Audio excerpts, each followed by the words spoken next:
Break के बाद एक बार फिर आप सभी का स्वागत है हमारी इस खास पेशकश में। देश के सबसे बड़े अस्पताल एम्स के डायरेक्टर रणदीप गुलेरिया ने भी तीसरी लहर को लेकर फिक्र जाहिर की है। देश पहली लहर झेल चुका है, दूसरी लहर से जूझ रहा है, तीसरी लहर में क्या कुछ होगा?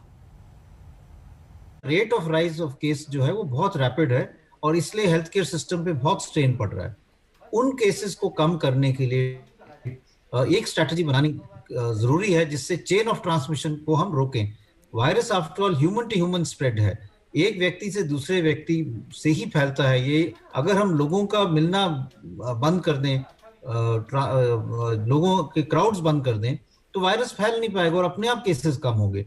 इसलिए एक टाइप का लॉकडाउन बहुत जरूरी है। कहते हैं कि केस पॉजिटिविटी 10% से ज्यादा हो या आपके 60% से ज्यादा बेड्स अगर भर गए हैं कोविड वाले, तो आप वहां पे एक स्ट्रिक्ट लॉकडाउन करो और 2 हफ्ते का लॉकडाउन करो। वीकेंड लॉकडाउन करने का कोई फायदा नहीं है, क्योंकि जो आप बीच में टाइम देते हो मिलने के लिए, उससे तो केसेस फिर फैलेंगे। नाइट कर्फ्यू का कोई फायदा नहीं है। रात को आपने पार्टीज नहीं अलाउ की लेकिन दोपहर को पार्टीज अलाउ कर दी, तो एक ही बात हो गई। तो इसलिए strict lockdown for at least 2 weeks. सभी खास मेहमानों का परिचय एक बार फिर से आपसे करा देते हैं। डॉक्टर भरत गोपाल हमारे साथ जुड़े हुए हैं, सीनियर पल्मोनोलॉजिस्ट है फोर्टिस अस्पताल। साथ ही हमारे साथ जुड़े हुए हैं डॉक्टर अजय कौल, कार्डियोलॉजिस्ट है BLK super speciality hospital. Doctor Manoj Kumar, cardiologist, senior director और हेड कार्डियोलॉजी मैक्स अस्पताल। और डॉक्टर संदीप वोरा, साइकेट्रिस्ट हैं। सबसे पहले डॉक्टर अजय, आपका रुख करते हुए, क्योंकि लगातार ये कहा जा रहा है कि ये वायरस म्यूटेट हो रहा है, इसका फॉर्म बदल रहा है, इसके लक्षण बदल रहे हैं, तभी हम दूसरी लहर में जो चीजें अपने इर्द गिर्द देख रहे हैं उसकी तैयारी कहीं ना कहीं मिसिंग है, ये सब हम जानते हैं। लेकिन अब तीसरी लहर की तैयारी कैसे की जाए, ये मेरा पहला सवाल। दूसरा सवाल आपसे ये कि आजकल हर पेशेंट के जो रेकमेंडेशन होती है डॉक्टर की, उसमें रेमडेसिविर की डोज ली जाती है। रेमडेसिविर लेने के वक्त किस तरह की सावधानियां बरतनी होती हैं, किसे रेमडेसिविर दिया जाता है, किसे नहीं दिया जाता है, और साथ ही जिस तरीके से रेमडेसिविर की अब कालाबाजारी हो रही है, इसके ऑल्टरनेट भी सुझाए जाते हैं क्या? देखिए, एक चीज वी हैव टू अंडरस्टैंड। पहला, इस सेकेंड वेव से हम आगे निकलें तो हम थर्ड वेव की बात करते हैं। We are so badly prepared for this second wave. अभी मुझे समझ में नहीं आ रहा है कि करना क्या चाहिए, क्योंकि ऑक्सीजन की एक्यूट शॉर्टेज है और ये थर्ड वेव कब आने वाली है, नोबडी नोज अबाउट इट। अब what I would say is, अभी हम थर्ड वेव की बात करते हैं। If we could predict the second wave in time, things would have been different. ये बहुत ईजी है और वॉइस है अब बोलना कि थर्ड वेव आने वाली है। Why could we not predict the second wave? और वो कब आने वाली है कोई नहीं बोल सकता है, वो कब आनी हो सकता नहीं आए। Who knows about it? So पहले मिस्टेक ये है कि we were not prepared for the second wave. अब ये है कि let us solve this problem just now instead of talking about the third wave. Why can't we concentrate? Have we dealt with the problem? Oxygen नहीं है, beds नहीं है, कुछ भी नहीं है। What are we talking about? Doctors acute shortage में है, पूरा हॉस्पिटल में पूरे कंट्री में क्राइसिस है। I would say let's not talk about the third wave right away. Let's deal with the second wave, which is a disaster. हमें अभी problems है. We have not solved our second wave problems. Oxygen नहीं है, कुछ भी नहीं है हमारे पास अभी. And second thing is, prediction was very, very important, which we missed. And second thing is, let's not waste our time. ये जो state center को बोलता है, center state को बोलता है, let's not get into this. We have to get vaccination from wherever we can. Oxygen, बल्कि we have to understand. देखिए, एक चीज है, if we need strong administration at this time to deal with this crisis, and let me tell you categorically, अगर हम second wave को अच्छी तरह से डील करते हैं, बहुत कम चांसेस हैं थर्ड वेव आने के। सेकेंड वेव क्यों आया? क्योंकि हमने ये सोचा कि वी आर ओवर दिस। हम पूरे दुनिया को बताते हैं, देखा हम कितने वॉइस हैं, हमको तो कुछ भी नहीं हुआ। The reason was we didn't have a mutant strain, जो यूरोप में in spite of best infrastructure they failed, they had a miserable time. इसका रीजन ये था कि उनके पास बहुत स्ट्रॉन्ग अजीब किस्म का म्यूटेंट वायरस था, हमारे पास वो चीज नहीं थी, सो वी गॉट अवे। और हमें लगा कि we are very smart, which is wrong. मैं तो ये कहूंगा, let's not discuss this third wave. अगर हम इस सेकेंड वेव को अच्छी तरह से कंट्रोल करते हैं एंड कीप, और जितनी तैयारी हमने अभी करके रखी होती, we wouldn't have had this disaster. So this is the first thing. But second thing is we have to be prepared for long term. जैसे हम पहले बात कर रहे थे about long term problems of our patients. We have to be prepared. There will be a flood of patients with heart failure coming to us post this COVID problem. Doctor मेरा तो ये कहना है कि prediction what to do for a third wave. Let's first solve the problem of second wave. और वो हम कर नहीं रहे. We need a strong administration who can bring us out of this crisis. Doctor Manoj, आपका रुख करते हुए, क्योंकि जिस तरीके से यहाँ पर डॉक्टर अजय बता रहे थे कि हम अभी दूसरी वेव से ही नहीं निपट पाए हैं, लेकिन कई सारे ऐसी चीजें हैं जिनका कोई थंब रूल नहीं है, जिस पर स्पष्टीकरण नहीं है, अभी भी रिसर्च की जा रही है, ट्रायल एंड एरर चल रहा है। ऐसे में आप स्टेरॉइड्स को लेकर और रेमडेसिविर को लेकर क्या जानकारी देना चाहेंगे? क्या हार्ट फेलियर्स अक्सर स्टेरॉइड इंड्यूस्ड होते हैं? इनकी अलग अलग स्टेजेस क्या होती हैं? किस पेशेंट में इसका किस तरीके से असर होता है? इस पर कोई जानकारी? जी, मैं सबसे पहले तो डॉक्टर कॉल की बात से सहमत हूं कि बहुत बड़ा एंटीसिपेशन फेल्योर था सेकेंड वेव में, बट थर्ड वेव की जो म्यूटेंट स्ट्रेन की बात आ रही है, अभी जो N440K का जो आ रहा है आंध्रा या कर्नूल से जो आ रहा है, वो स्ट्रेन भी हो सकता है कि आज की वेव के लिए रिस्पॉन्सिबल हो। आगे आने वाला वेव नवंबर दिसंबर में जैसा बोल रहे हैं आ सकता है, बट उसकी तैयारी होनी चाहिए।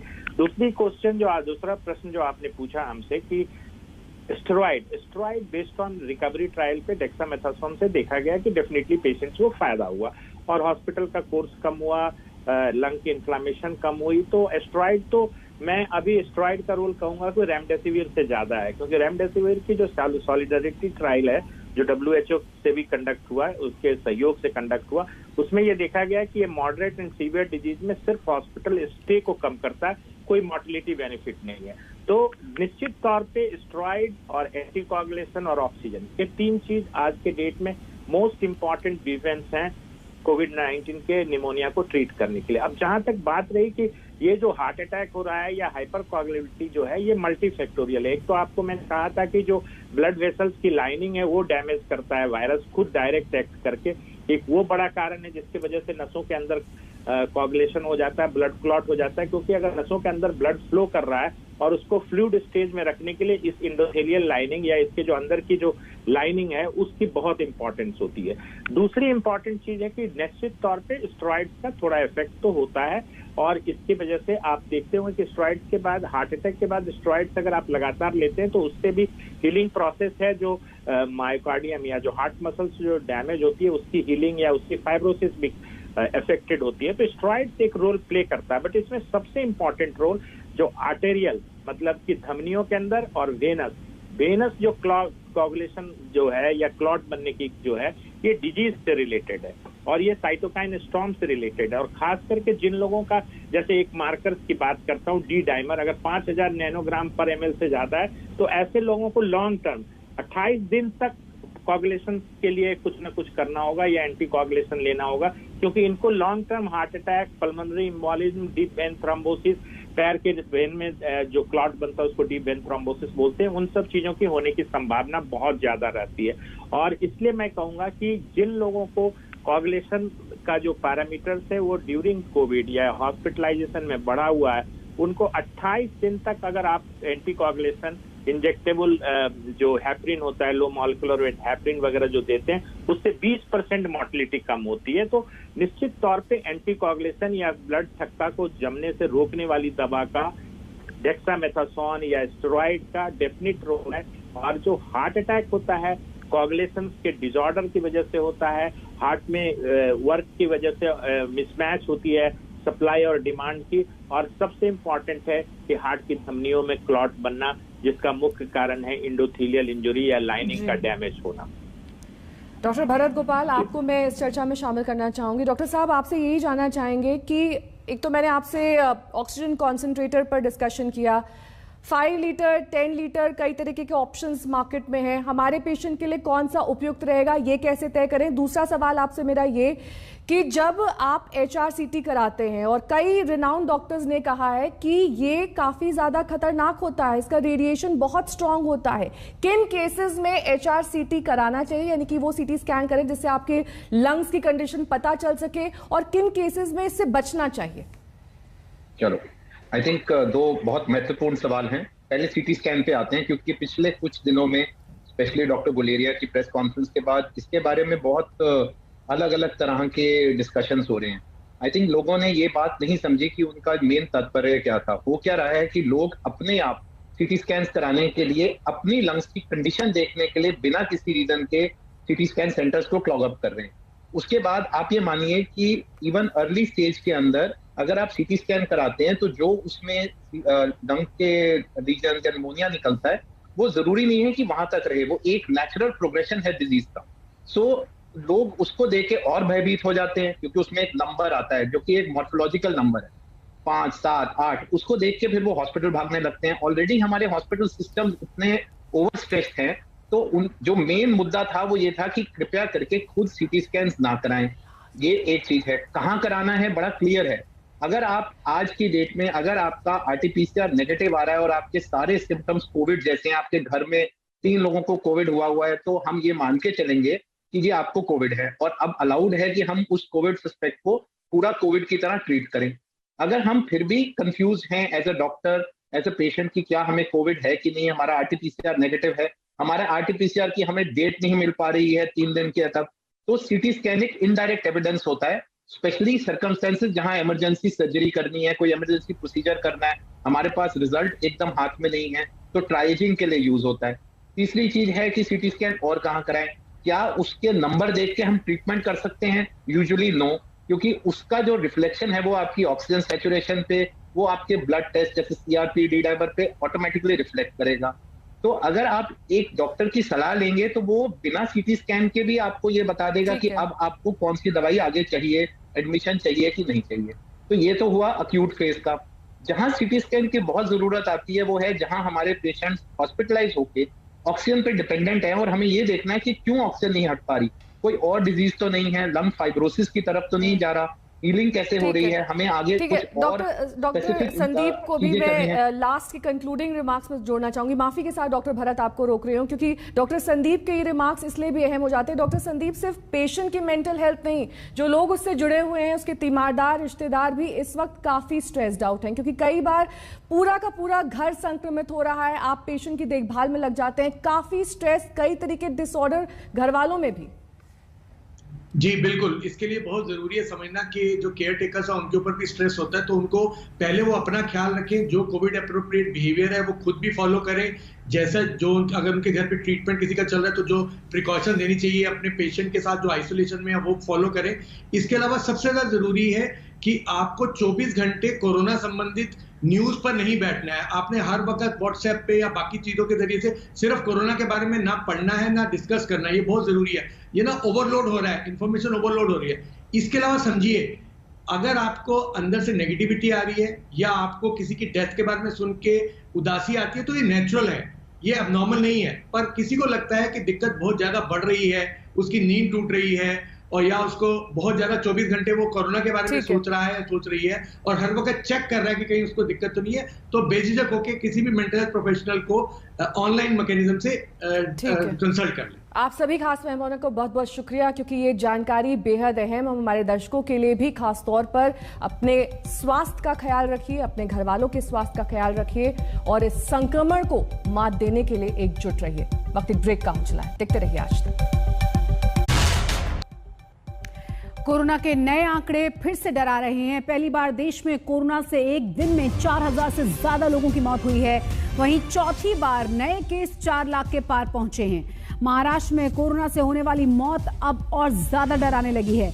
आपको बता दें कि 24 घंटे में महाराष्ट्र में 898 लोगों की जान महामारी की वजह से चली गई है। एक दिन में नए केसेस भी 50,000 के पार पहुंचे हैं। 24 घंटे में यहां 54,000 से ज्यादा केसेस दर्ज किए गए हैं। वहीं दिल्ली की अगर हम बात करें तो पाबंदी के बावजूद भी कोरोना यहां पर भी बेकाबू है। आपको बता दें कि राजधानी में 24 घंटे में 19,000 से ज्यादा नए मामले सामने आए हैं, जबकि एक दिन में ही इस महामारी ने 341 लोगों की जीवन लीला समाप्त की है। कर्नाटक में भी तेजी से महाराष्ट्र की ही तरह केसेस बढ़ रहे हैं, जहां 24 घंटे में 48,000 से ज्यादा मामले मिले हैं। वहीं केरल की ही बात करें तो 38,000 से ज्यादा नए कोरोना के मामले यहां पर भी दर्ज किए गए हैं। तो राज्यवार तरीके से हम आपको दिखाने की कोशिश कर रहे हैं कि किस तरीके से लगातार कोरोना के मामले बढ़ते जा रहे हैं हर राज्य में। कोशिश यही है कि जल्द से जल्द इस महामारी पर काबू पाया जाए। तो 24 घंटे में किस राज्य में कितने मामले सामने आए हैं? गुजरात में देखिए 12,000 मामले सामने आए हैं, तो मध्य प्रदेश में 11,708 मामले नए सामने आए हैं। महाराष्ट्र में 54,000, कर्नाटक में 48,000, केरल में 38, तमिलनाडु में 26,465। कुल मिलाकर 4 लाख के ऊपर पहुंच चुका है एक दिन में नए मामलों का यह आंकड़ा। मौत हुई है 4,187। आप अंदाजा लगा सकते हैं कि लगातार कोरोना चारों तरफ त्राहिमाम मचाया हुआ है। स्वास्थ्य मंत्रालय की तरफ से भी साफ शब्दों में कह दिया गया है कि अगर लक्षण नजर आते हैं तो परेशान होने की जगह या रिपोर्ट का इंतजार करने की जगह बहुत जरूरी है कि आप पहले से ही इलाज शुरू कर दें। सबसे बड़ी परेशानी अभी सरकार के लिए है क्योंकि कोरोना गांव-गांव फैलने लगा है, जहां पहले से ही मेडिकल सुविधाओं का बहुत अभाव है और इसीलिए और ज्यादा चिंता की बात है ये। तो कुल मिलाकर कोरोना को देखते हुए तमाम गाइडलाइंस जारी की जा रही हैं, लॉकडाउन को बढ़ाया जा रहा है, एहतियात बरता जा रहा है, बावजूद इसके कोरोना बेकाबू है। इसी के साथ एक छोटे से ब्रेक के लिए रुकेंगे यहां पर हम। आप बने रहे हमारे साथ, देखते रहें आज तक।